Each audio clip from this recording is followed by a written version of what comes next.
ആദ്യമായിട്ട് നമുക്ക് വേണ്ടത് വഴുതനങ്ങയാണ്. ഇതിന്റെ മെയിൻ ഇൻഗ്രീഡിയന്റ് വഴുതനങ്ങയാണ്. ഇത് അല്പം ചെറിയ ടൈപ്പിലെ വഴുതനങ്ങയാണെങ്കിൽ കുറച്ചുകൂടി നല്ലതായിരിക്കും. ഏത് ടൈപ്പിൽ വെച്ചും നമുക്ക് ഉണ്ടാക്കാം.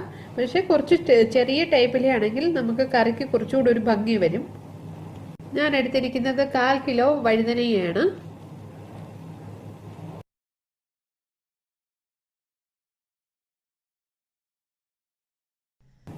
അടുത്തതായിട്ട് നമുക്ക് വേണ്ടത് പച്ചമുളകാണ്. നല്ല എരിവുള്ള ഒരു പച്ചമുളകാണ് ഞാൻ ചേർത്തിരിക്കുന്നത്. എരിവിനനുസരിച്ച് പച്ചമുളകുകൾ കൂടുതൽ ഇടണം. എരിവ് കൂടുതൽ വേണ്ടുന്നവരാണെങ്കിൽ 2 or 3 പച്ചമുളക് ചേർക്കണം. നമ്മൾ മുളക് പൊടി കുറച്ചാണ് ചേർക്കുന്നത്. അടുത്തതായിട്ട് നമുക്ക് വേണ്ടത് സവാളയാണ്. ഞാൻ ഒരു മീഡിയം സൈസിലെ ഒരു സവാളയാണ് എടുത്തിരിക്കുന്നത്.